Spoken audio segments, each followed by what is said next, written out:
Welcome back to the show that yet does not have a name. Because we're still on suggestion number 40 of the 50 that we need to eventually come up with whatever it is that we're going to actually call this thing. We have to go through a Rolodex of suggestions, right? We still don't have any graphics, music, credentials or credits. Credentials or credits? Isn't there like a podcast name generator online somewhere that we could just... I think it's called AI. Oh, let's do that. I mean, I kind of already did that, and that's how I came up with some of the suggestions we were working with.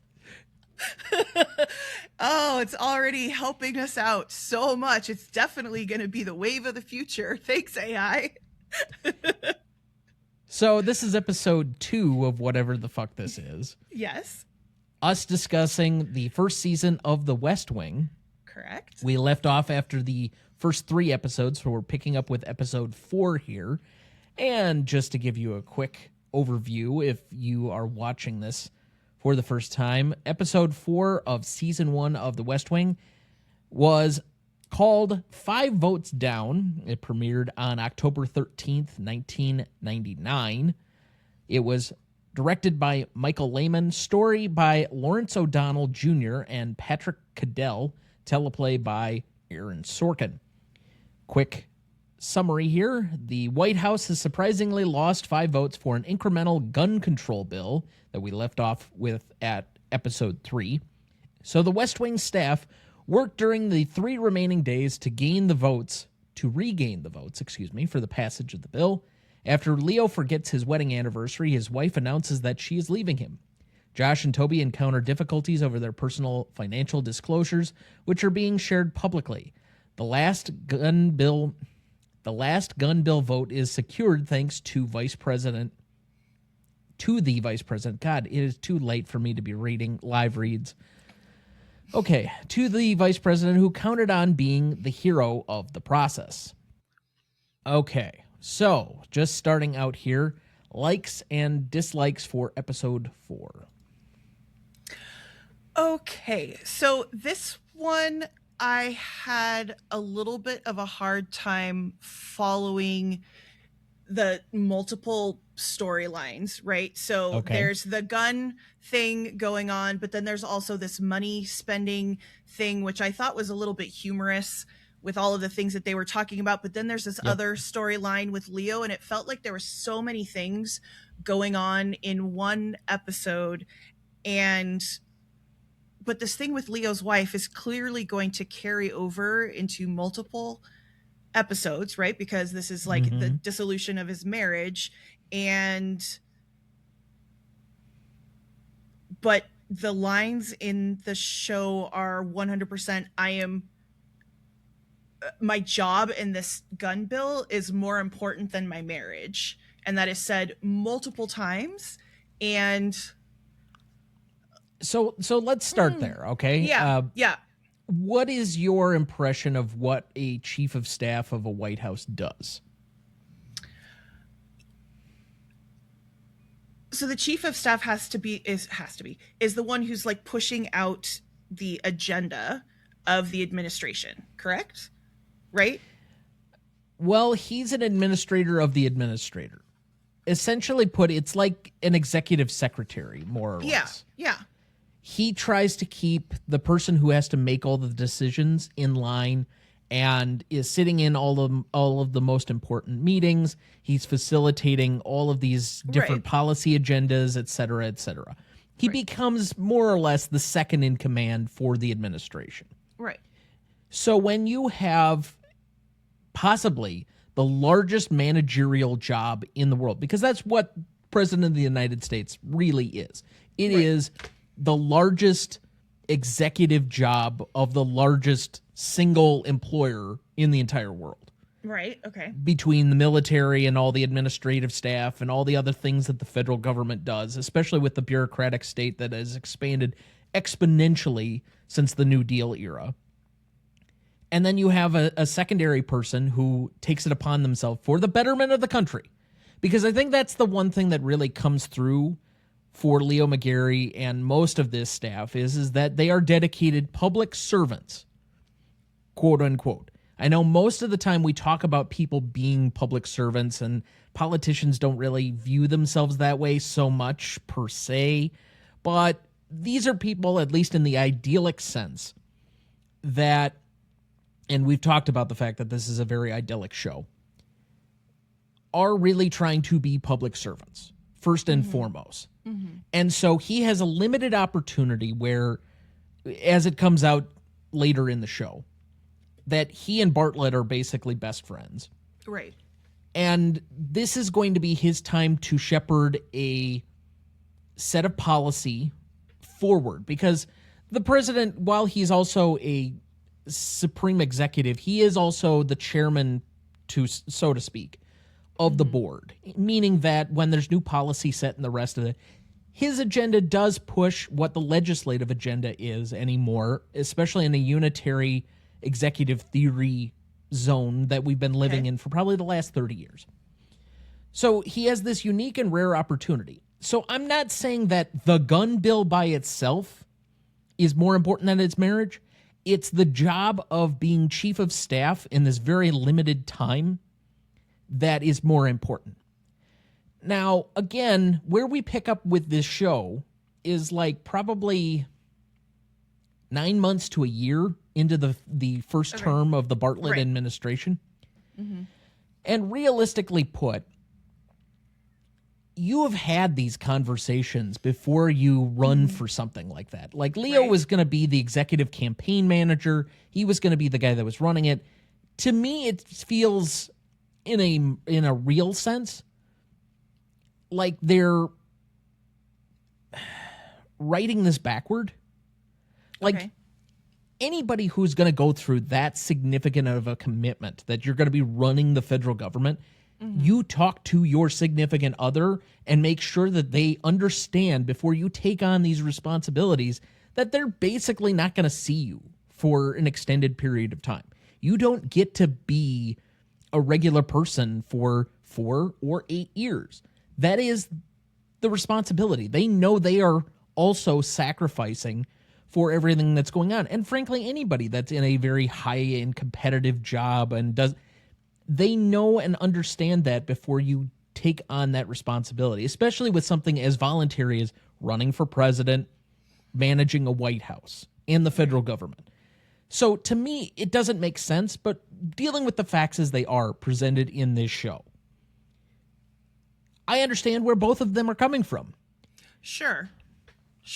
I do too, and I think, is it at the end of this episode or is it the end of the next episode where he goes to a secret like AA meeting in the basement? It's the end of this one. It's the end of this one, and I was like, okay, so now we've got some backstory, and I think that I rolled my eyes a little bit because this is a trope, right? It's the guy in the high-powered job who had a previous drinking problem or currently has a drinking problem or whatever, and I'm like, okay, I'm gonna take it and we'll roll with it. It was a lot to keep track of, and because and I know that you can't in an hour-long drama focus on one thing too much because people are going to get bored, but I wanted to hear more about the senator or congressman, was it Willis? That's that's the next from one. now. That's the next one, right? No, that's episode 6. Yes, now I'm looking at it. Yes. So this one, then the underhanded stuff with the vice president, he gets to come in and save the day. I don't know. This one I had a hard time with. The only things that I really enjoyed was them talking about the money that they got or the gifts that they got or those sorts of jokes. And I just said, okay, I'm just going to sit passively and watch this happen. And is this where they're threatening people too? Like, you better vote with us? Yeah, I don't know. This episode was not for me. Okay. Understood. I mean, there is a lot to the deal making and the legislative process when you're actually trying to go through the legislature. I will say, from a current modern perspective where you're just talking at legislators, and saying you have to pass my bill or I'm going to run a primary against you. That's kind of where we're at right now. Like, everybody kind of knows that's the deal. Yeah. But also, the one part that you did like was the disclosures. And it feels rather quaint that all of them had to disclose these, like, really paltry gifts of, like, $150 or something. Right. When we literally have the head of our current government accepting a plane from Qatar. Yeah, and I think maybe it's just because the disclosure statements had an element of humor to them, sure. and it was a little bit tongue-in-cheek, and it wasn't quite as serious. And maybe it's because it was up against something serious like a gun bill that I was like, maybe it was the juxtaposition was too much. I don't know. It just felt like all of a sudden this bill is a really big deal. This bill is a really big deal. But then we don't have any information about the bill until like the last 5-10 minutes. Yeah. So there's a lot packed into this, as it has more to deal with how the characters react to certain situations than anything else. Yeah. Okay. For example, Toby has this issue with buying a stock and whatever else, and they figure their way out of it within the course of an hour. But it could explode into something else where it's insider trading. But Congress does that literally all the time. Yes. I mean, the current Treasury Secretary and his sons are out and about making a lot of money off of the current government. So, okay, like I get it where we're going with a lot of these things, but it's how does Hoynes factor into this equation? And, does he know something that the rest of us don't know, which is, I'll spoil it a little bit. He does. Mm-hmm. He knows something rather large. Okay. But that won't come up this season. So there's a whole lot still bubbling and trying to build as you build an ensemble show. And because of that, there's so many disparate and various characters. Like, you're getting 30-second interactions with Donna Moss right now. Yeah. But it's still building who that character is. Right. So you're going to get very small slivers and slices, but it's still in the compact of what the day-to-day operations of a government really is. And I think that's one of the things that the show does at least capture is the pace at which things move on a day-to-day basis for a government that's dealing with foreign policy at the same time that they're dealing with a legislative agenda, and then they have any number of other small security items, or who knows, it's going to have all of its own stuff. Right. I just find I find pieces of this like very, very quaint. I guess quaint, is the right word. And honestly, I like Toby just kind of being like, I didn't do anything wrong. This is a complete coincidence, and I don't know what. But to in do. politics, it's not so much whether you did something wrong; it's the perception that you did. 100%. And he's like, "Do I need a lawyer?" And she's like, "I am a lawyer." Like, well, she should have advised him at a certain point that he needed to get his own personal lawyer because, White House counsel is not your own personal lawyers. Right. And they will tell you that's actually in the rules of ethics that they should advise you to get your own counsel. Yeah. Anyway, that's this again. I understand this one. This episode. All right. So we're about 15 minutes in. We still have 2 episodes to go through. So in the interest of having this actually be about an hour instead of 2 hours like the first episode was, we'll move on for you. That's fine. All right. The next episode is entitled The Crackpots and These Women. It was released on October 20th, 1999. It was directed by Anthony Drazen and written by Aaron Sorkin. The summary here, the staff members participate in Leo's Big Block of Cheese Day, which is a recurring theme. Like, they have this at least once a season. Okay. When they meet with fringe special interest groups who normally cannot get attention from the White House.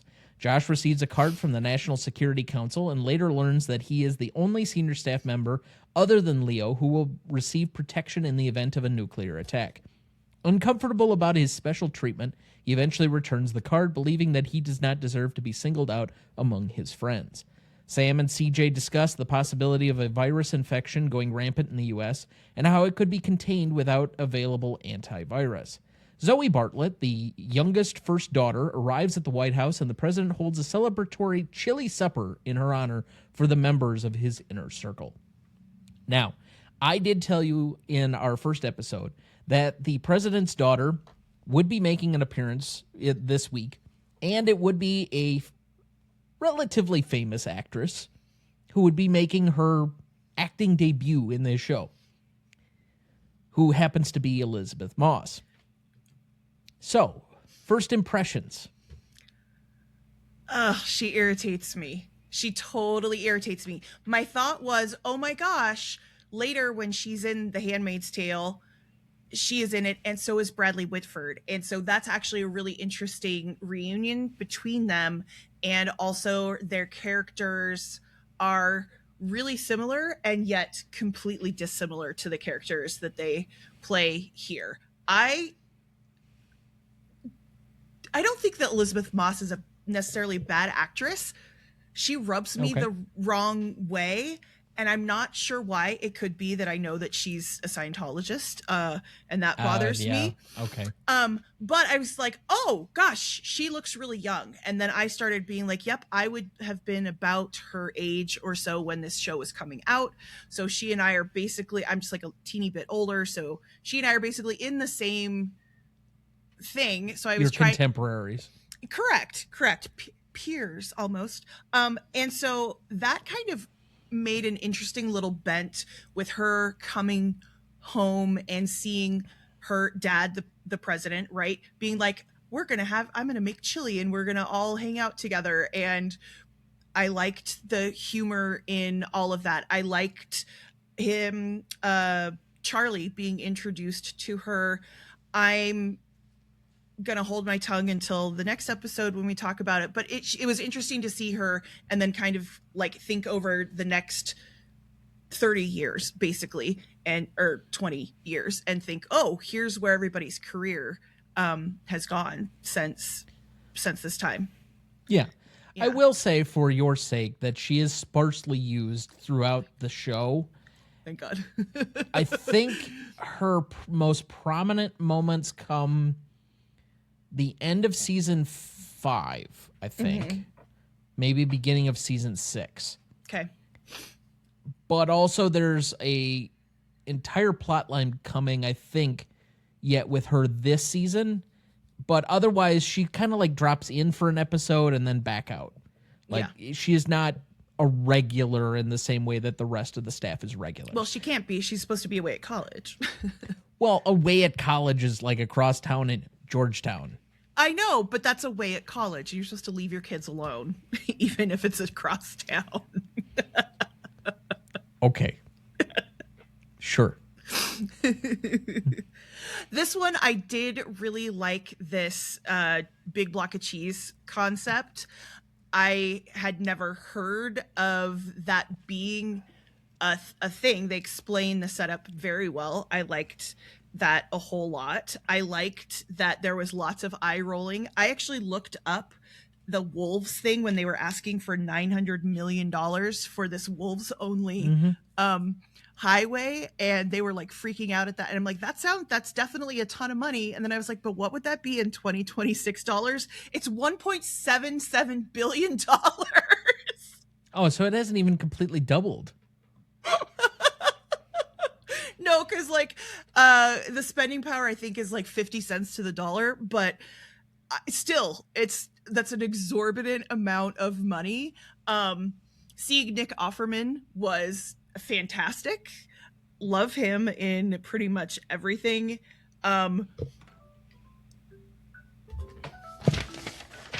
Oh, I am definitely leaving this in.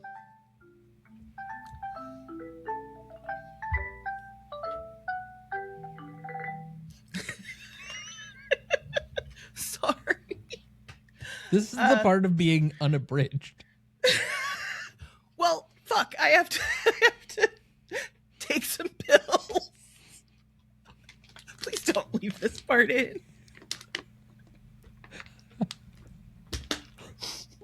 I exude so much power here.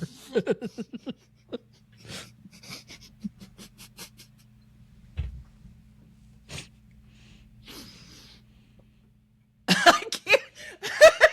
I should know better than to drink anything in front of you, because then I'm just gonna laugh and it's gonna come shooting at. I'm not doing anything.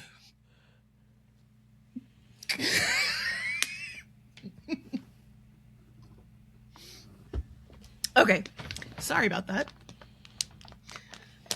Anyway, I forgot what we were saying. You were talking about Nick Offerman and the Wolf Highway. Something about the Wolf Highway. I do remember immediately thinking, and this is what CJ said, how are you going to get the wolves to read? Which is exactly what I would have said in that scenario. And then the whole fact that they said we can't do it because then there's going to be like a llama that wants to cross and they'll be all the yeah, I thought that was very, very funny. The alien one, not as funny, because that felt too real, especially given where I live and all of that type of stuff. But it was very, very, very good. And the little subplot with Josh and the card, I was absolutely fascinated with it. Just that brings does in, come back. I'm sure that it does, and especially with the kind of spate of programs and movies and stuff recently that have come out dealing with these things, like the show Paradise and what was the other one? Was it the Netflix show that I can't think of? I don't know. You're going to have to help me out. Lightning something? Oh, Death by Lightning? Is that it? Where they're trying to decide, Idris Elba is the president and he's trying to decide if he's going to flip the switch or not? No. You never saw that? Well, Death by Lightning is a Netflix show, but it was about President Andrew Garfield. Nope. You're right. That is what that is, but that's not. Hang on. Now I'm going to fucking look it up. Okay. And you're going to cut this out too. A House of Dynamite. That's what it was. Oh, the Catherine Bigelow movie. Yes. Okay. Anyway, I thought it was interesting. I'm always fascinated with those sorts of scenarios, having grown up still when the Cold War was going on and things like that. It's something that still is under my skin even today with the stuff that's going on currently in the Middle East, things like that. It's just an interesting conflation of these things and just kind of pondering about our mortality. And also, this totally made me think that CJ and Josh totally have chemistry and I want them to smooch. That does not happen. I figured, but that's, if I was watching this for the very, do you know what I mean? That's what I would think. So the nuclear bomb being in a bunker stuff was not what I meant would come back.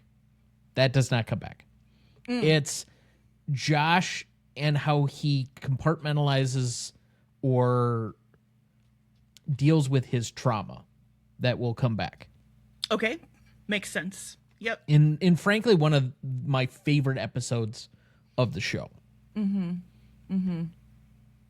So everything having to do with his sister and how he interacts with the rest of, I feel there's a lot of character expansion for him here as he kind of works through all of these complex feelings that he's having. It's why I sent you the trigger warning, because you know, there's a whole lot of guilt and pain and trauma, etc., that is all manifested in this episode. And the scene he has with the psychiatrist, grade A television. Like, just I don't know how they would write it much better than that, as far as like the complexity of it and dealing with a character who's going through all of these things. And slowly over the course of the show, I mean, right now it doesn't feel that way, but as we continue to move through the show, it becomes much more Bradley Whitford's show by the end of it. Mm-hmm. I can see that would be an arc. And I think you're right, because that scene with the psychiatrist, it's not a super long scene, but all of the most precise things are said in order to present how much of an emotional situation this is for him, and how he is struggling to be vulnerable while also grappling with the actual real survivor's guilt of his sister dying, but then being handed, well, and now you're going to be the ultimate survivor, or the designated survivor. Have you watched that show, Designated Survivor? You asked me this last time, and I gave you an answer. And it was no. It was definitely not. No. No, wait, you told me that you had. No, I have not. You have not? See? Okay. Anyway, so that he will still be another survivor, right? And continue to have guilt. And the fact that he returns the card and says, I don't want this anymore because I want to be with my friends. Especially the scene later when they all go and have chili, and such. When Bartlett makes the speech at the end, I cried. Yeah. Yeah. Because there's so many pieces of that are aspirational, that are inspirational, that are appealing to a heart of, again, a value system. One of the things I really love about the show is its appeal to our better angels at almost every turn. Right. Of what we believe in ourselves as an American identity, what we'd like to think that America is. And by being this idyllic thing, you give a face and a voice and a name to what we consider about American identity. Why we think of, although I would say that we're not quite as exceptional as some people believe, but what the concept of American exceptionalism is. Sure. And the fact that this is such a human response, such a human...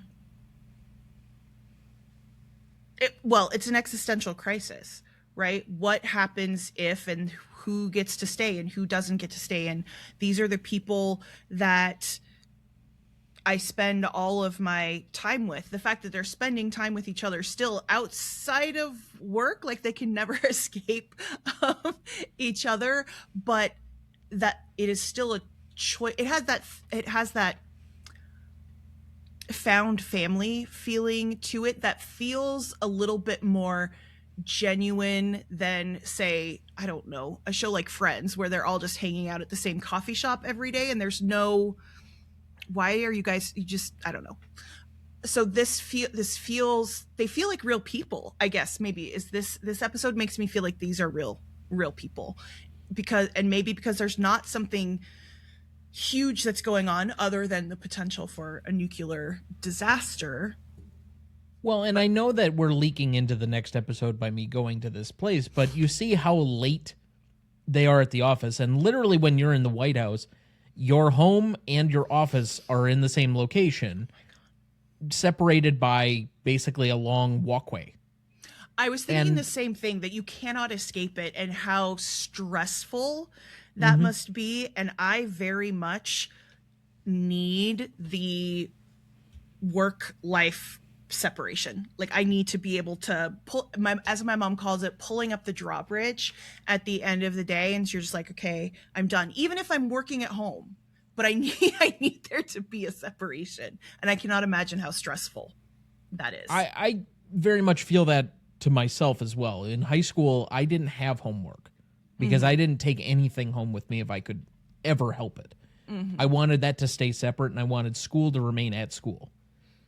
Obviously, that is no longer the case, as I'm working all the time, basically. Right. But I have certain parameters where I will stop at a certain time in the evening, and you shall go no further. Right. Whatever's left is going to have to wait till tomorrow. Right. There's only so many usable hours in the day, and it's interesting to think that the president or the government like definitely has office hours, but also absolutely does not. There are boundaries, and yet there are no boundaries. Right. Well, we've already seen in, I think it was episode 2, was when the plane gets shot down. That happens at like 2 or 3 in the morning. Leo's in the office. We see in the next episode, from what we're talking, so episode 6, that they're all there waiting for a vote that's probably happening at midnight on the East Coast. And then, in the opening scene of that episode, one of them is asking the other one to come back to his office and explain stuff to him. Yeah. So they're there at 1, 2 o'clock in the morning. They will barely go home, and they will turn around. In the opening episode of the pilot episode, I think we did have an exchange between Josh and Sam about, are you wearing yesterday's suit? Yeah. Yeah, they both are. Yeah. and my larger point to all of this is that you mentioned the found family and the rest of it. This is their environment. They live inside the West Wing for as long as there's an administration. Yeah. And the burnout is real. I mean, there's a reason that turnover within the executive staff happens at quite a significant rate, because people just cannot keep up with that level of constant churn. The idea of the president aging per term, I get it. The more you watch this show, the more apparent it is how much they just cannot ever take a break from what it is to run, quite literally, the largest employer in the world. Well, and it's interesting because we have to recognize that these people are real people, right? They're human beings, and they're flawed human beings, and yet somehow we're expecting more and more perfection at all costs, right? And that with our 24-hour news cycle, yes, government is 24 hours, as you've just said, but like our news cycle is just constantly going. And that's kind of our modern situation, that there seems to no longer be room for any sort of downtime, right? So if a president were to go and, I don't know, play a round of golf just because they need to chill out for a second. I'm using golf because that seems to be a thing presidents like to do. Yeah, all of the most recent ones have played a lot of it. But, correct, okay. Right? And whatever, I can't play golf. But the idea... You could play golf, you just would play it poorly. We can't put this on the air, but I physically cannot play golf. There's no way for me to actually get my arms together appropriately to swing a golf club. Anyway, so if the president is going out and needs to take a break, we're pissed off. Why are you going off and playing golf? Why are you on vacation? Why are you spending time with your family? You need to be running the country. But we have the same expectations, bizarrely, for like surgeons and things like that, right? You need to be working a 36-hour shift straight where you're not sleeping, and we expect you to never make a mistake in all of that time. And it is, the grind is insane. And then regular little people like me as a teacher feel that as well, right? Wasn't I just telling you the other day that like I slept for a long time and I felt guilty about that? That's ridiculous. I think that, well, and frankly, the reason I ran away from law as long as I did was because I kept telling myself, I don't want to work as hard as my dad. Well, yeah, I kind of put myself into that one. But I think more than anything, you have to enjoy the grind. Yeah. you have to enjoy the process. I mean, anybody who's really good at anything that they do, the tennis players, they don't, yes, I'm sure winning like Roland Garros would be an enormous accomplishment. But that's not what fuels them. It's getting up at 6 a.m. to hit 500 balls before you have a protein bar. You know, that kind of stuff. The stuff that would be absolutely boring to the rest of us. Right. But it's just going through those processes over and over and over and over again. The amount of golf balls that Tiger Woods has probably hit in his life is just...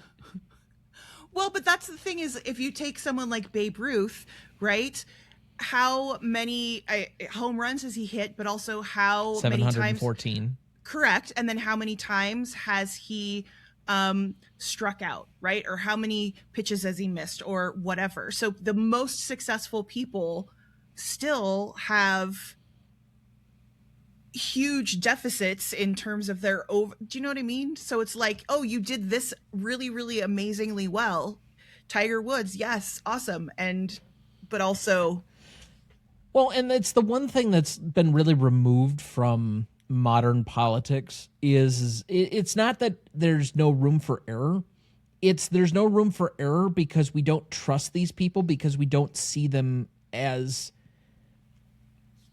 capable of being flawed. I mean, one of the graceful things about this show as well, and we'll get to this, I'm sure, as we go along, but I mean, there have been times here, the president's already been shown to be personally upset and emotionally invested and angry in a situation where he has to remain objective. Over and over and over again, the show demonstrates the humanity of the people in charge, but that ultimately we would trust these people because we get to see them exercise their moral compass. right. And so here, is it this episode or the next one where Bartlett is taking his medicine and he took too many at the same time and so he's super loopy? It's one of these two. And he's sitting... I forget which one, but okay. yeah, okay. But anyway, so he overtakes his medication. Okay. And so he's basically... Actually, I think it was the previous episode. I think it's 4. Okay. Because that's when they solved Toby's like problem with his disclosure. Oh, yeah. Okay. So, right. But we're talking about the humanity of all of this, right? And how can these people be flawed? In today's world, or within the last 10, 15 years, the president accidentally taking too much of his meds and being loopy and dopey would be leaked. And then everybody would say, oh, incompetent, get him out. He's an asshole. Sure. Somebody's drugging him, right? Or he didn't do it to himself. His doctor, even though he got shot down in a plane, is clearly from beyond the grave, haunting him, whatever. It would just be a whole thing. You are not inaccurate in any of that. Partially because the last 2 presidents have been very old. Correct. You know, I think it's heightened as much as that is. But also, on the flip side of this, nobody in politics for 30 years has been willing to say, I was wrong. Okay, true. So we hold them to the standard that if they're never willing to admit they're wrong, then we have to tell them they're wrong, and they have to... I mean... To err is human, to forgive is divine. If we're going to hold it to that standard, I don't understand why 2 things that really annoy me about politics. Saying I was wrong, because people are wrong all the time. Like, you take stances and sometimes you just didn't either have all the facts or any of the numbers. Sometimes just say you were wrong. I think people's power to forgive is a lot bigger than politicians give the capacity for. And 2, I changed my mind. Wow, what a novel concept. There was new information and suddenly I changed my mind based on the facts. Those are the 2 things that, being inside politics, I just could never understand. And frankly, when we talk about politicians as being authentic or whatever else, being loud, not being filtered and speaking with a lack of thought is somehow mentioned to be authentic, when really what I think people are wanting is somebody that's human. And you're more likely to make gaffes, and therefore, so we want them to be human, but we also want to, unfortunately, I think the only way that we can see them be human is if we see them make mistakes. And then we get some pleasure out of watching people who are famous or celebrities or politicians. We enjoy seeing them make mistakes or have a fall from grace, because that's how you have proof positive that they're human.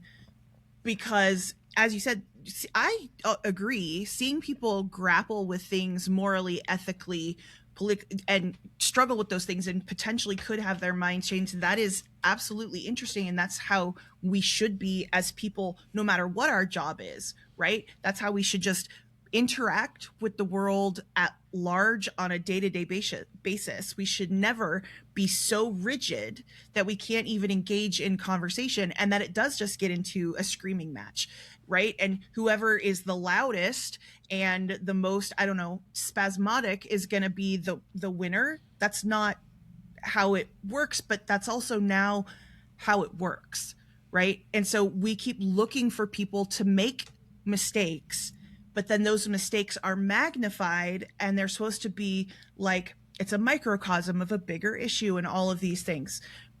No, maybe the president just took too many drugs on that day. Right? And he was with his like 5 best friends in the White House, and they're the only people who saw it happening, and nobody needed to know, and it was just, he had to take a nap, right? Like, let's just let it go. All right, since we've mentioned it already and we're running a little bit short on time, let's move to the final episode that we'll be discussing this evening. That would be Mr. Willis of Ohio. Yes. This premiered on November 3rd, 1999. Directed by Christopher Miziano, I think that's how to pronounce it, and written by Aaron Sorkin. Summary for this one: the senior staff and the president take part in a late-night poker game inside the West Wing. A social studies teacher from Ohio finishes the term of his late wife in the United States House of Representatives, while Sam tutors CJ about the U.S. Census. And the staffers seek crucial votes in favor of a bill to use statistical sampling, which will be more accurate, and free funds for other uses. Zoe has an unfortunate encounter in which she needs the help of the U.S. Secret Service while at a Georgetown College bar in the company of friends from the White House. This displeases her father, who lectures her about the nightmare scenario, the possibility of her abduction being used against the government. Later, the staff and the president sit down to another poker game while Toby watches the end of the roll call for the bill. So, likes, dislikes here. I really liked this episode, like a whole lot.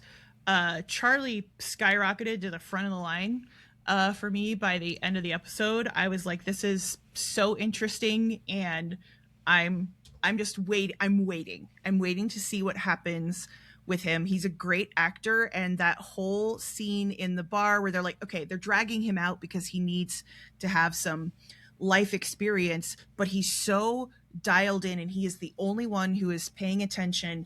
And this whole scenario in there, as a woman, I just started getting really panicky and was like, oh gosh, this is awful. This is awful. And he is right there, and it's played out so perfectly. Of course, Elizabeth Moss is absolutely annoying, but that whole scene that she has once she gets back home and is talking to Bartlett, and this is kind of what dates the show a teeny bit, is, what were you doing to egg them on? You were probably flirting with them, right? Oops, I didn't like that, right? But that's also me in 2026 recognizing that is absolutely what someone would have said in 1999 to a girl who has unwanted.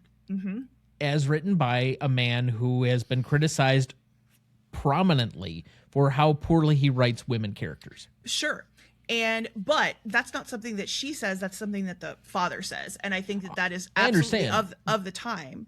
And because then he does move away from that and says, here's the nightmare scenario, right? And this is why these things are really difficult. And this clearly means that something's going to happen to her later on. But I liked this component, and I like that we're getting it out of the way. This felt like some of the stuff that we've seen in like Night Agent, for example, but on a smaller scale. And I liked that the hero was more unexpected, right? It's this character who's hasn't been around for too long, still hasn't had a ton of time. And then I loved the Congressman Willis component. He felt like a human to me, like a real person who they were like, let's call that guy whose wife did actually die and just have him on the show. Like, I liked that. And as we were just saying, he changes his mind, right? He does what we want people to do, which is he listens to all of the information. And it's so touching to Toby too, that Toby, he said, well, why did you change your mind? Well, because you convinced me, right? This very much feels like what we want in courtroom drama, right? Like 12 Angry Men, where you have somebody who's willing to stand up and go against the grain and say, I don't agree with this, and I want a recount, right? Or I'm going to vote the way my conscience is telling me, and not because you're trying to strong arm me. And so this to me felt even more idealistic than even some of the previous episodes, because it was much more quiet, and because Toby gets to kind of have a little bit of a win. When I feel it, and this may not be accurate, I think sometimes I feel like he's a little bit of a punching bag, and that's maybe not necessarily true, but I think I like Toby a lot, and so I'm just kind of always like rooting for him. So I really liked this episode. He definitely gets the short end of the stick, but I think he doesn't help himself a lot. Sure. Yep. I think his bravado, his brashness, the way he argues it feels very reminiscent of me. Okay, maybe that's why I like him. That's fair. I did love the turn of play when they're reading it off, and then they surprise you with frankly, anybody who's taken high school social studies should remember 3/5 of a person. But when they pull it out, and I'm like, oh, shit, yeah, okay. All right, now we got it. Yeah, it was beautifully done, beautifully set up, and the fact that, I mean, and it's, he can choose to write whatever job for this character that he wants, but he very specifically, right, you are a social studies teacher, and so it just all comes together so well.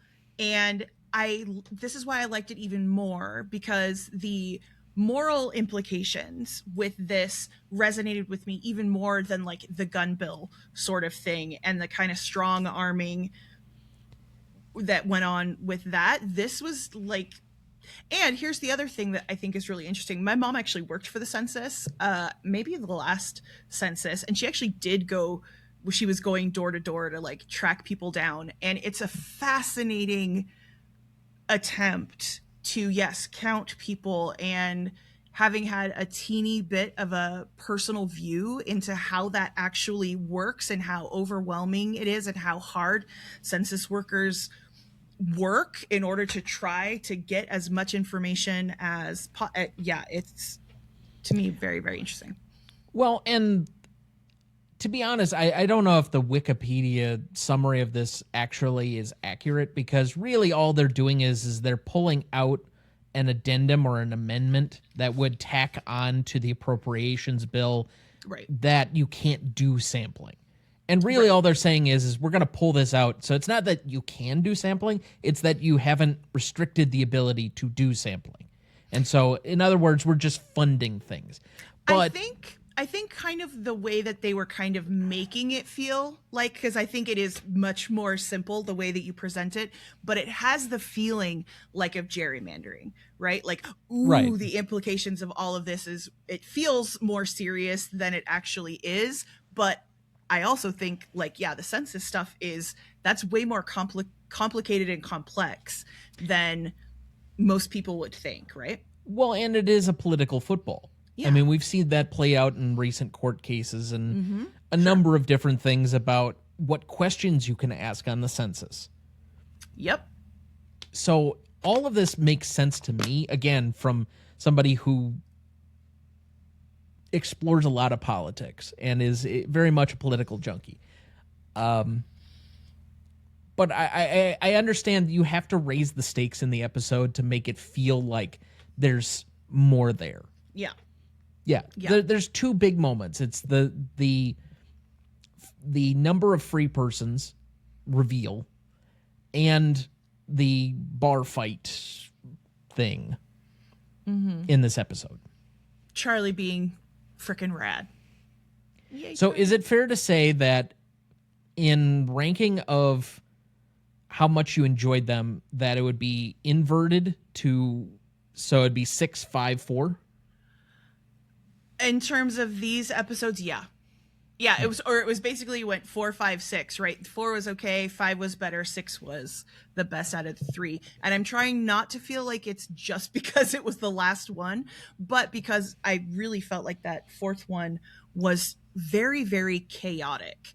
And these ones were,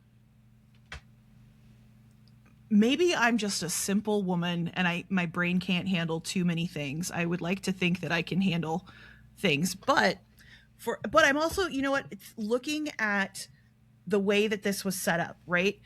These last 2, 5 and 6, written by Aaron Sorkin, but number 4, the story, even though Sorkin wrote it, the story is by people who are political commentators and who are like functioning within politics, right? So they're presenting the ideas. And so I think that probably flavors it a little bit on why I felt it was a little bit more muddled, because they were obviously, here's the story, now please write it for us. And he said, okay, I will write it. And it's not as tight to me as the ones that Aaron Sorkin clearly writes by himself, right? Well, and if this were 12 episodes a season as opposed to 22, 24, whatever, yes, I think that it would have been more possible for him to write them all by himself, or that he was tied to a network schedule. But okay, granted, I get where all of that's coming from. The reason that I ask you about your enjoyment level for each of these individual ones is you're going to have to keep track, because at the end of the season, I'm going to ask you which one should be nominated to represent this entire season as the best. Okay. Because we will be going through and we will be creating eventually a grading rubric to grade each of these seasons. Okay. To slot them as we go through different shows. Okay. Fair enough. Wait, I have a list. I have a list here of all the episodes, and I'm going to, yes. So hopefully 6 is not too hard to keep track of so far. No, and I'm like looking at the other 3, and now I'm like, okay, I gotta decide on these ones too.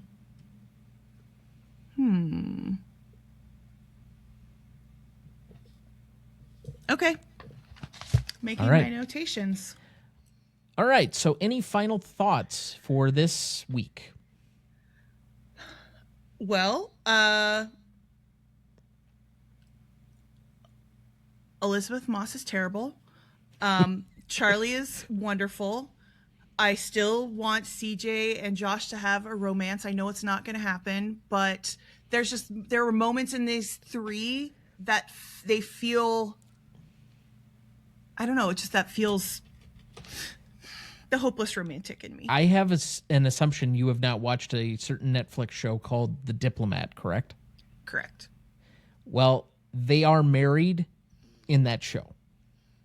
CJ and like those actors? So Bradley Whitford and Allison Janney are married on that show. But they're different characters. Correct. Now I gotta go look because I think they're so cute. Yeah, I think it's I have a preference for stuff that's a little more subtle. And I do think that I'm one of my things that I am maybe struggling with is actually understanding what everybody's different roles are, right? And how it actually plays out in the White House or the West Wing, and how people are interacting with each other and their job responsibilities. But yeah, I'm interested just to see what happens. I Josh, I like Josh. I don't like Josh, which I enjoy. I enjoy that feeling. I like Toby. I like Charlie. And CJ. So obviously the president's job, we very much know what that is. Yes. Charlie's job as the body man is basically it's another form of an executive secretary. Mrs. Landingham controls his schedule. She controls who goes in and out. She keeps things running on time. Charlie keeps track of his bags and right. Anything that needs to support him to do anything, because he just can't take care of all of those things on his own.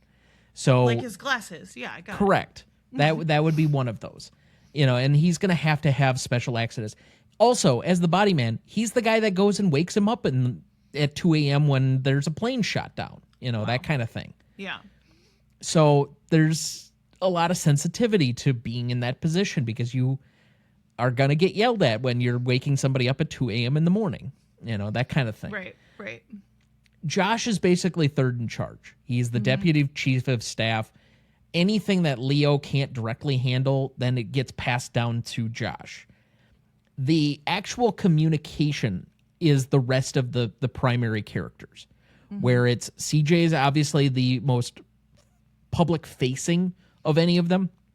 And you'll definitely see why, she has a very important job and what her role is and all the rest of that as it goes along. But then the communications team that does all the speech writing and tries to set what the legislative agenda is and how, because every word theoretically that the president says should matter. You have the bully pulpit. And so for each of them, that's what their very specific role to the rest of the administration is. Toby and Sam have less to do, with the exception in this one case where Toby's somehow negotiating on this bill. Frankly, most of the time, the communications director is not doing that. He's in the back basically being told, what are the things that we really need to hammer out for our speech on Thursday before the Boy Scouts of America kind of thing. And he's setting somewhat of the policy agenda that way, but through the actual speech writing. But he's serving multiple roles in this whole thing, so it just becomes additional advisors to whatever else is going on.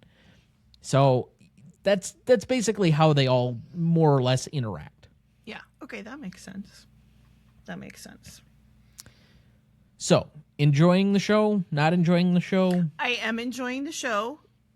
Episode 4 was a little bit of a blip.